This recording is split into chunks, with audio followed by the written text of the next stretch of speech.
Welcome to the Orlando Sentinel editorial board interview with Nate Douglas, who's challenging State Representative Susan Placencia to retake the House District 37 seat, which covers UCF, parts of Winter Park and Oviedo across Orange and Seminole County. Douglas can lay claim to being the youngest person ever elected to public office in Orange County, winning a seat on the Soil and Water Conservation Commission when he was just a teenager. We invited Representative Placencia to join us, but she declined, so we'll spend some time with Mr. Douglas. If you would like more information on Representative Placencia, please visit susanplacencia.com. And we'll throw it to Chris Fluker for our first question. Thank you so much. One of the only absolute duties that the legislature has is to write the budget. And Florida has had 3+ years of record spending, thanks in part to a massive infusion of federal COVID money. Over the next 2 years, however, the state's chief economist says Florida could go from a $2 billion surplus to a $2.9 billion shortfall. What would you like to see legislators do in the next few years to get ready for that reality? Well, thank you so much, Chris, for the question, and thank you so much for inviting me here. And thank you, Jay and Julie. I really appreciate it a lot, and I look forward to having this productive conversation. Now, one of the things that I really think I want to answer your question right away, Chris. And, here's the thing. Florida has taken so much pride in having a budget surplus, and we spent out of control. And it has been on things that just, quite frankly, don't matter as much to Floridians. So here's some of the things that we need to do in order to deal with this budget shortfall. So part of it is I think we need to look at how our tourism taxes work. I think we need to look at ways to make sure that we could increase our tourism taxes in certain counties, making sure that they have enough funds to deal with transportation costs, deal with housing costs. So those are some of the things I think we need to look at. And then also another thing that really matters a lot to me is reducing our corporate welfare. So just a couple of years ago, I want to take us back to 2013 when we saw our government giving $500 million in public financing to the Loan Depot down in South Florida. That was something that never ended up working out for most Floridians. That was $500 million that came out of our budget to help a large developer, and it never ended up helping us. So I think we need to start looking at ways to start helping our small businesses instead of giving out bailouts and tax incentives and tax breaks to large corporations. And we need to start talking about how we are going to be helping working families across the state of Florida as well. And then we also need to look at creative ways as well. I mean, look at Colorado and what they've done to increase education funding with marijuana, with recreational marijuana. We need to look at that as well. Just to drill down a little bit more on the budget issue, for decades, state funding has been used to support local priorities and not in such a grandiose way as the project you mentioned, but septic to sewer projects, mental health programs, arts and culture opportunities. This past year, hundreds of millions of dollars in those local projects were slashed in Governor DeSantis's vetoes. And he included in that the entire cultural grant program. Do you feel that on a basis that reaches across the state, that state government should be helping with these kinds of local priorities? Absolutely. We need to start helping with those local priorities. So, I mean, arts and culture funding is extremely important, especially here in Central Florida, where we have a lot of that, and it really means a lot to our residents and our constituents here. Now, again, this even ties back to the last question. What we've seen over the past 6 years under this administration is we've seen a total misuse of our state funding. We've seen a lot of bragging about having budget surpluses, taxes, and then we've seen cuts to arts and funding, we've seen cuts to public education. But what have we seen in substitution for that? What we have seen is we've seen millions of dollars being poured into a state election police, for instance. We absolutely need to bring funding back to our arts and culture programs, and we need to stop these culture wars that are taking up a bunch of our state budget right now. Change gears a little bit. Wanted to talk about Medicaid. Do you see a path for Florida to expand Medicaid to cover low-income working families, and what strategies would you consider the most effective to make that happen? So you know, I'm hopping on this call right now, and you know, I'm gonna be totally frank with everyone that's viewing this. I'm going through the hardest time in my life at the moment, and that's, you know, potentially losing someone who is the most important person to me. And you know, at the moment, I'm thinking of the situation that I'm going through, the situation that my family's going through. And then you think about all the other families that go through the same exact situation as we're going through right now.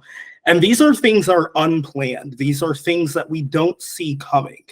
And in the state of Florida, we have a governor who has refused to use the funding from the federal government to expand the Medicaid program here in Florida for low-income families. And it's really sad because for people who are in a situation like mine, where they have to take care of someone who is very ill, and you don't know exactly how to do that except for listen to medical professionals, at the same time, they're over here struggling to pay for it or finding ways that they are going to pay for it. And I find it extremely heartless from our state legislators and our governor that they have put so many families in this type of situation. And I mean, there's so many ways that we could do it. First of all, I mean, we need to talk about accepting funding for the Medicaid program here in Florida. I mean, that's number one. That's the easiest solution we have to this. And we have heartless legislators who have refused to do this. Why? I don't know. Our medical system in the United States is already messed up as it is. And then it's even more messed up that here in Florida, we're allowing it to be even worse. I mean, this is the epitome of heartlessness, I think, that we're seeing in Florida. And there are easy solutions to this. Well, I was going to follow up with a tourism tax question, but I think I want to follow up on your statement first. So that sounds like you've got real experience with this. How could you translate that into getting that clear with other legislators should you be elected? How could you make that effective? Yeah, absolutely. So using my personal experiences, of course, and then I know that I'm not the only, I know for sure I'm not the only person within even a 5-mile radius who is going through the same exact thing at the moment. So just using the voices of many of my constituents as well to make sure that our legislators understand that, you know, it's not just, you know, it's not just about the budget at this point. They have a priority to protect the lives of their constituents. They have a priority to do it. So making sure that I communicate that with other legislators is the most important. First of all, communicating with them that we have an obligation to accept those the funding that we can have from the federal government for Medicaid funding. That's number one.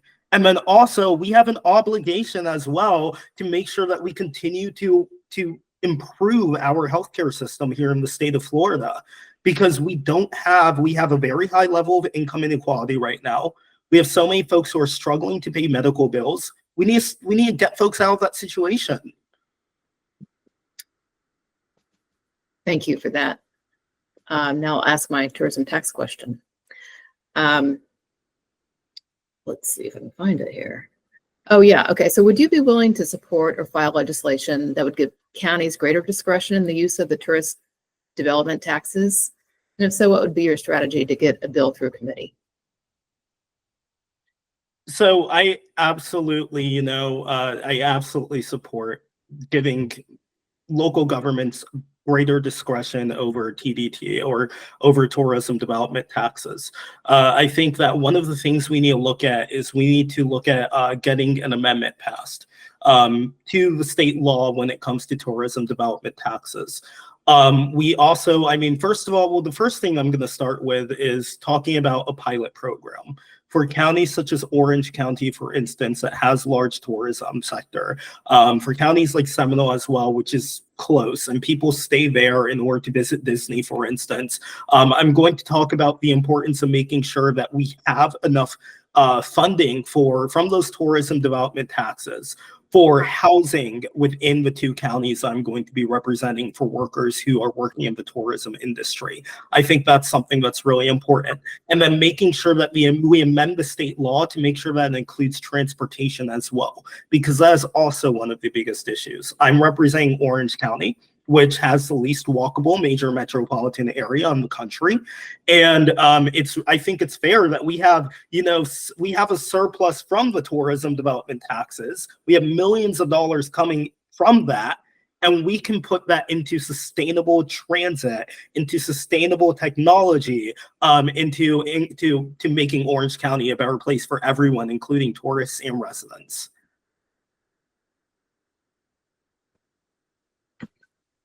Thank you for that. I will follow up with one more budget issue.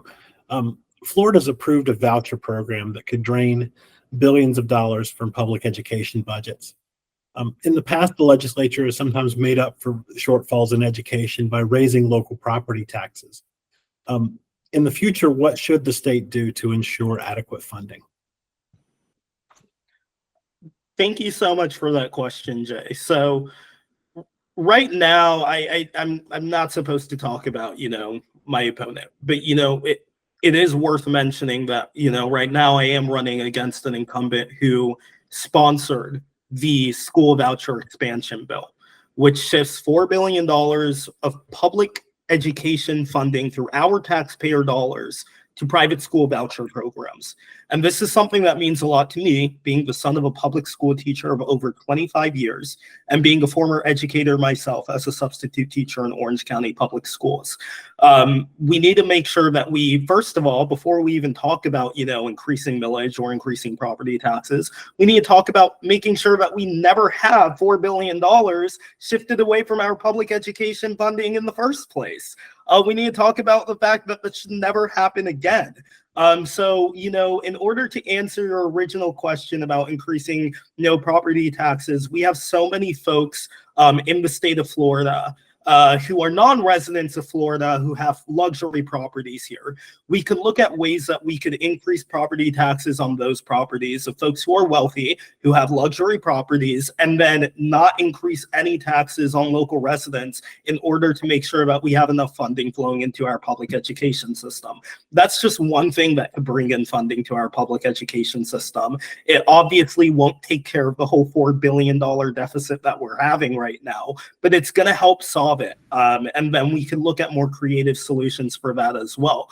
We need to make sure that we protect public education here, because not everyone can afford private education. They're not held accountable to the same standards as public education. And overall data has shown that, private education, where it stands currently, is not bringing any better outcomes than public education. So we need to do everything we can to protect and improve our public education system here. So thank you for that question. So the next question is going to be about something that was one of the hottest stories in the last few months, and that is state parks.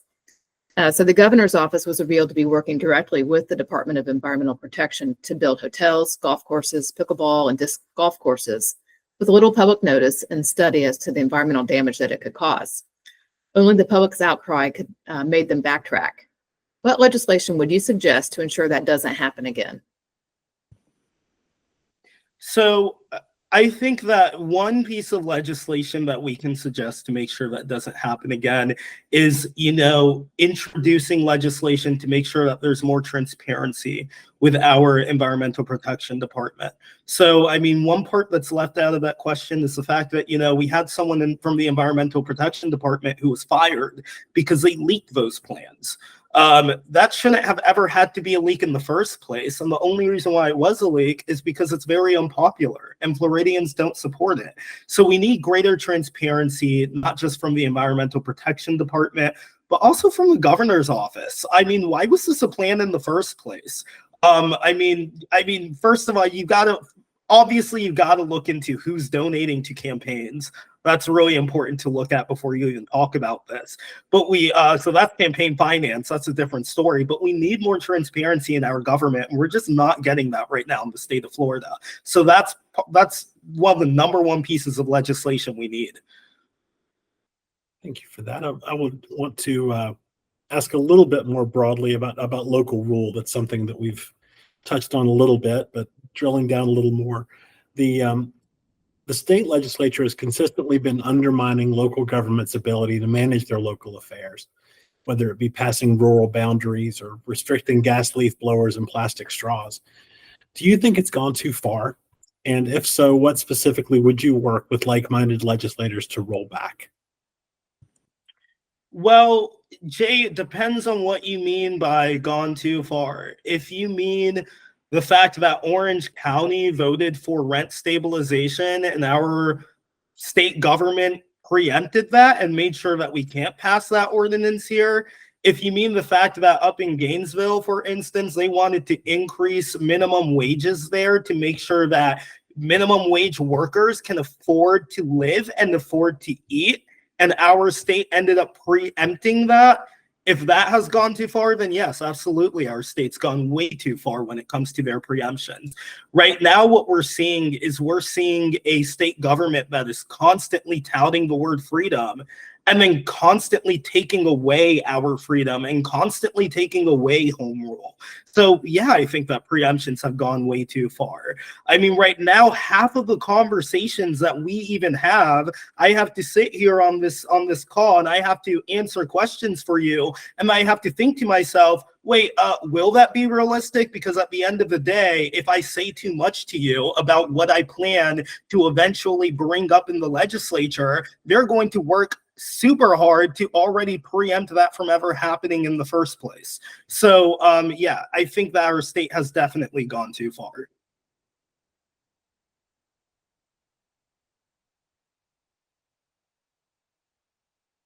So thank you for that question. Thank you for that answer. And we have a couple of questions coming up on amendments. Could you just quickly give us your position on Amendment 3, the marijuana legalization amendment? Yeah, absolutely. And I really appreciate you asking me about Amendment 3 because, you know, I think it's a great amendment and I think it needs to pass. I think so many Floridians are ready for it to pass as well. We have so many folks who have gone to jail for small amounts of marijuana usage for recreational purpose. It's unacceptable. It's overcrowding our prison system. It's getting, you know, it's eliminating people from having a job that they could have in the future just because they have a smudge on their record for, you know, smoking weed. So I think that's one thing, but also, you know, during the implementation of it, we need to make sure that we're looking at a way to implement it equitably. So right now we're seeing a bunch of, you know, large marijuana dispensaries that are, you know, looking forward to this passing because they could finally start selling recreational marijuana across the state of Florida. But we also need to make sure that the market is competitive, that it's not just a few large dispensaries that are selling it, but we need to make sure we have a competitive market in the state of Florida where everyone who wants to get into this industry can do so without massive barriers from large companies. That's number one that we need to work on. And then also, how about the folks who live in those marginalized communities who were selling weed? I mean, we need to look at them as well. I mean, those folks are going to permanently have a record as well, while now what they were doing this whole time is legalized and richer people are getting to do the exact same thing, but with the law on their side this time. So we need to look at ways to make it equitable. Follow up with a question on Amendment 4. So what is your position on Amendment 4, which is meant to protect reproductive rights, including abortion access for Florida women? And if it passes, do you anticipate further attacks on the reproductive freedom from the legislature? I shouldn't have to have a position on Amendment 4 because this shouldn't be an amendment in the first place. Roe v. Wade should have never been overturned, but obviously I'm not running for U.S. Congress, so I can't talk about codifying that. But, you know, I absolutely support Amendment 4 because I shouldn't have a say in what a woman should be able to do with her own body. I mean, right now, my sister, you know, is going through one of the happiest moments of her life where she's pregnant right now. And, you know, I was one of the first people she called when she found out she was. And I was like, you know what, you do whatever you want to do. Like, obviously she's going through with the baby. She's very happy about it. But I was like, you know, you make your decision on what you're going to do. If you're ready for this, go for it. But there are other situations where others are not ready to have a baby at the moment. And we shouldn't be restricting them access to their own bodies and what they can do with it. It's just unacceptable. There's no room for us as legislators in a doctor's office. Thank you for that. I'll bridge over to another hot topic, that being affordable housing. What is your opinion of the Live Local Act, which is obviously the biggest piece of legislation meant to address the lack of affordable housing in Florida?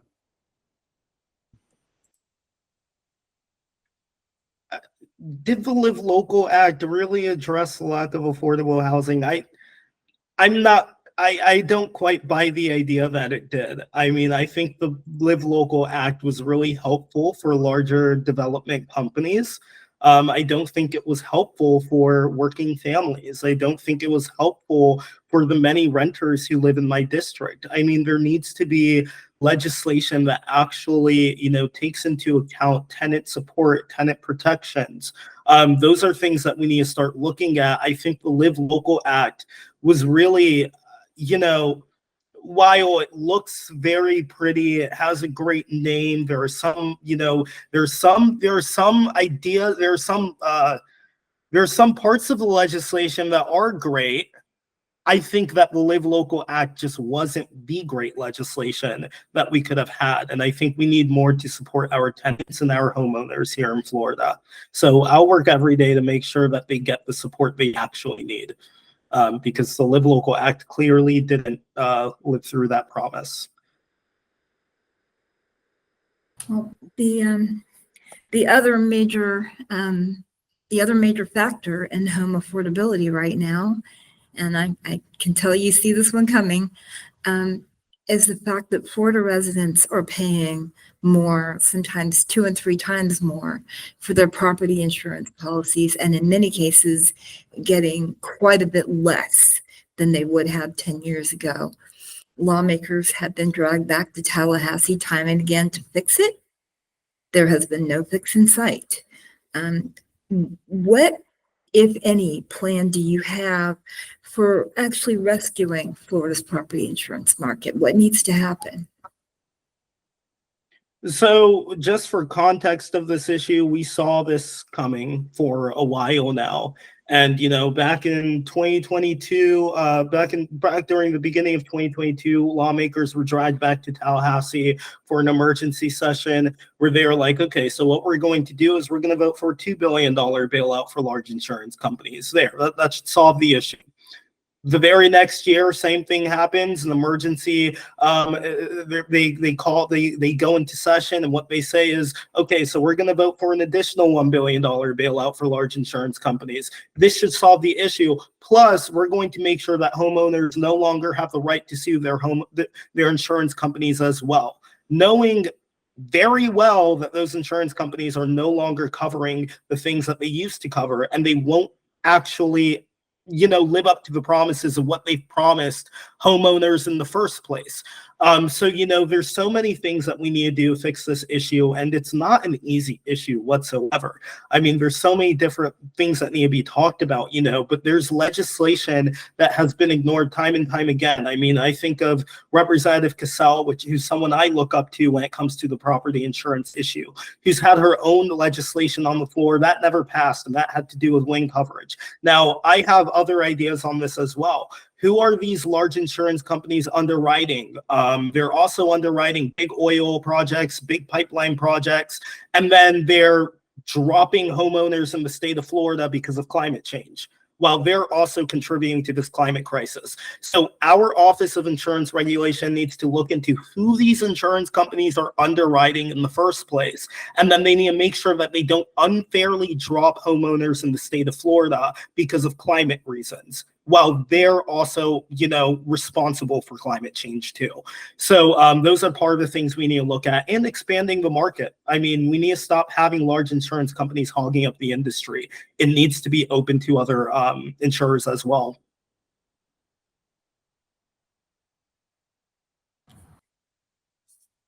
Thank you so much. There are so many other questions that we'd love to ask you, but I did want to sneak in one more.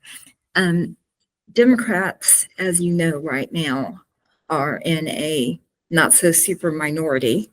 They're seriously outnumbered in both chambers of the legislature. And there is some hope that they will pick up some seats, but it is numerically very unlikely that they will end up in control of the House or the Senate.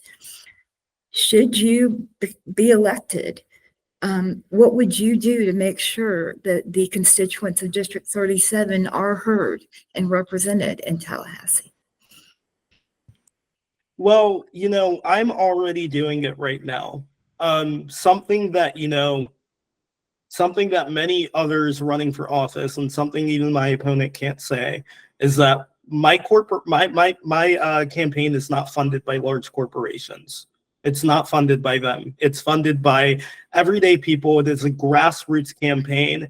And the reason for that is because from the very beginning, I made a promise I wouldn't accept corporate donations, and I've been following through with that.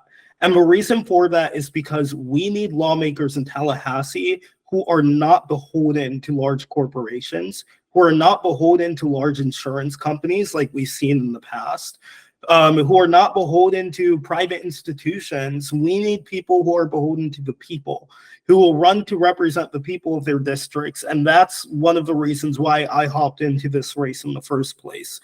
Obviously, Democrats are not the majority, and they won't be the majority after this next election. But we have a great shot at getting rid of the Republican supermajority in Tallahassee, though. And that's something that needs to happen in order for more of these debates, more of these ideas to happen. Talking about real issues when it comes to insurance and reinsurance, and talking about the real issues when it comes to healthcare, and talking about the real issues when it comes to education, and stop focusing so much on these culture war issues are a distraction. Stop, targeting immigrant groups and saying they're eating cats and dogs. I mean, we have so many actual issues we need to start focusing on, and getting rid of that supermajority is going to be the first step to finally talking about the issues that matter the most to our constituents. Mr. Douglas, thank you very much for spending time with us. We do want to ask you in just a minute to make a closing statement, but first, I wanted to remind our viewers that the Orlando Sentinel will be making a recommendation in this race, but we don't expect you to just take our word for it. There are lots of other ways that you can learn about these candidates, starting with our excellent news coverage, but both of them have websites, various social media exposure where they can directly answer questions. And then there will be probably more forums and public appearances. So you'll have plenty of chances to take a look at both of the candidates and just see who you think would do the best job at representing your viewpoints and your needs. The most important thing, however, is to remember that you're running out of time to register if you haven't already registered for this election. And on November 5th, or before that, at early voting or by mail, please remember to cast your ballots. It's going to be in your hands. So with that, I would like to ask you to make your pitch as to why you are the person that they should choose, Mr. Douglas. Thank you so much. I really appreciate the opportunity to come on here and talk about, some of my main priorities for the constituents of House District 37. And again, I'm Nate Douglas. I am the Democratic nominee running for this district. And I was raised by two hardworking first-generation Americans. My mom is a public school teacher who moved here from France. My dad's a small business owner from Jamaica, and both of them met at Disney. So I know a lot about tourism. I know a lot about Disney. And I was born on Disney property. And, growing up, I remember the 2008 financial crisis and almost losing our house. And I constantly think about that. And I constantly think about my mother having to take on a part-time job at Universal and my dad having to then start his small business as a landscaper as well. And I think about the so many families who are struggling right now in Florida because of a government that is giving so much to corporations and large insurance companies, but not focusing on our renters, our homeowners, and our working families. And, that is people like that are the reason why I ran for this district in the first place, to help out the residents of House District 37, to not focus on useless culture wars while I'm bailing out large insurance companies, but to focus on the residents of House District 37 and making sure that they have proper access to medical treatment, that they have access to affordable housing, that they have access to their own bodies for abortion rights, which is so very important right now. And that's why I really thank y'all having me on, and I really appreciate this opportunity. And I look forward to representing House District 37 to the best of my abilities, and really setting the bar high for this. Thank you so much. We really, again, appreciate you spending the time with us. We wish you the very best of luck.